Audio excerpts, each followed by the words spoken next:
Okay, so Growtopia private servers. What are they and how do you make one? So, so you have Growtopia, the main game itself, and then you think about taking a source or some codes off that Growtopia game, but then using a VPS, which is a virtual private server, you turn the code into much more than just a source. You turn it into actually a playable version of the Growtopia, but your version. So that's why we call it private servers. Um, but how do you make one? So it consists of a few things: knowledge, programming, well, knowledge of programming, and you need a VPS, which, as I said before, is a virtual private server. But then you also need GTPS sources and files to actually use for the server. But why do you need a VPS? Now, I'm not saying you don't, you can, I'm not saying you can't do it without one, but it's recommended that you do have one, because with you just using your own computer at home by using port forwarding, by all means do it, but my recommendation is not to do it, because this does mean that you are exposing yourself out there, and people may or may not get your IP or some information that you just don't want to be out there. So that's why I recommend a VPS. Um, but why a VPS? And the main reason is because it's more better than using your home your home stuff, your home electronics. For example, a VPS is required to stay running 24/7 at all times. If it is not turned on, running or powered on, this does mean the server cannot remain up, and if the server is not up, then your customers or your targeted audience cannot connect, and then this may cause a bit of problems within your Discord server or wherever else. So now, this is not just these are not the only reasons why we need a VPS. There's a lot more to it, but I don't want to get into much of it in this video because I just want to make this short and a quick introduction so you get a brief idea of what we're going to be going over in terms of Growtopia private servers.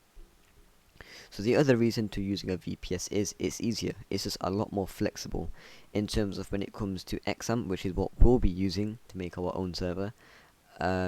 We can make databases, like custom databases, so instead of using the original Growtopia database, we can use our own, so you can add your own little updates if you know some things about C++ or whatever.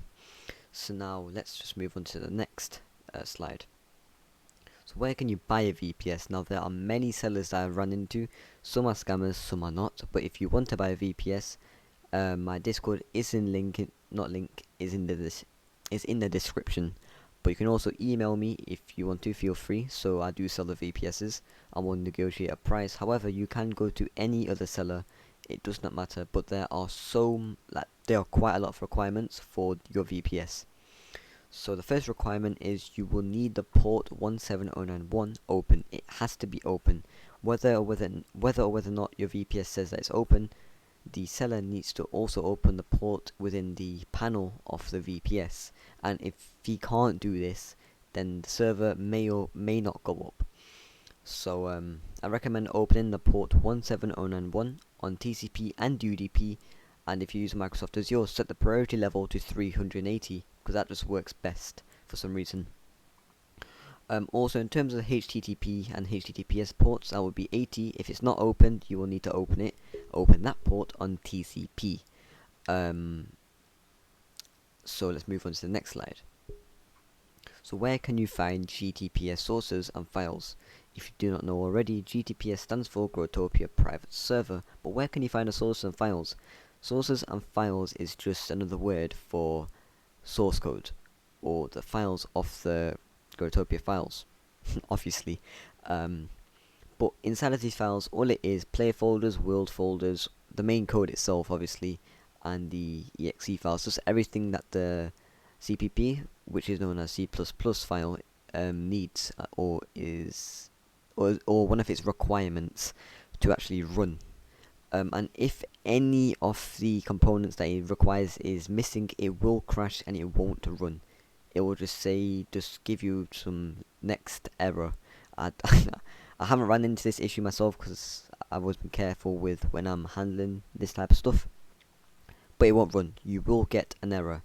So to actually find these, you can either DM me and I can find you a seller, because I don't personally sell these files, as dealing with GTPS sources and files is quite risky, because any source could be known as not copyrighted or not leaked when it could be, and you're using other people's work that they didn't give you consent to use, and that is going against some legislations which I don't abide by. However, let's move on to the next slide. So the requirements, I went over a few, which is a GTPS, not GTPS, the sources, and a VPS. Now there are a few more requirements, not just these. You will be needing some knowledge of C++, and if you don't know C++, I recommend getting into it, learning it. But this C++ is not different, but it sort of is different, because because I've noticed some things that differ from the C++ that I used to code and the ENET type C++. It is a bit different. And the question that is asked quite a lot: do I need to know C++, PHP, and HTML and JavaScript? Do I have to know these? Well, with PHP, HTML, JavaScript, you don't need to know these.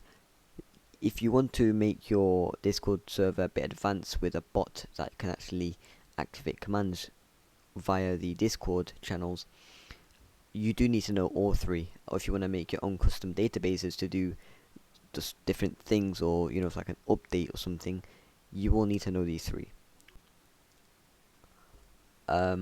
So what I recommend is, if you are going to get into all the advanced bot stuff, you can go online for sources, because there are many sources for bots online, and just work off that template. I'll leave a link in the description for the source of a Discord bot where you can control your GTPS from your VPS, and just set a command to ban someone, give gems, set levels, or just control some elements of your GTPS server. Now when it comes to C++, as I just said, you will need to know some of it. If not, you can just learn it the way many people have learned it, by just using it as like a jigsaw puzzle. So you're attaching little bits together, just experiment with it. So I recommend making multiple copies of your files, and just experiment, try new things with the code. Just take some bit, copy and paste some bits everywhere else. Just think of it as like a little jigsaw puzzle that you're trying to solve. So that's the end of it for this video. So remember, as I said before, GTPS files, DM me, I'll try and find you a seller. And if you want a VPS, which is a virtual private server, also DM me, which I sell, and we can negotiate a price. Now when it comes to the requirements of a VPS, it depends on the server location, the amount of RAM, and the amount of vCPUs. vCPUs is just a core processor, but a virtual core processor, because it's not physical in hand. So anyway, I guess I'll see you in the next video, and we'll get more into detail in terms of Growtopia private servers. So I'll see you in the next one.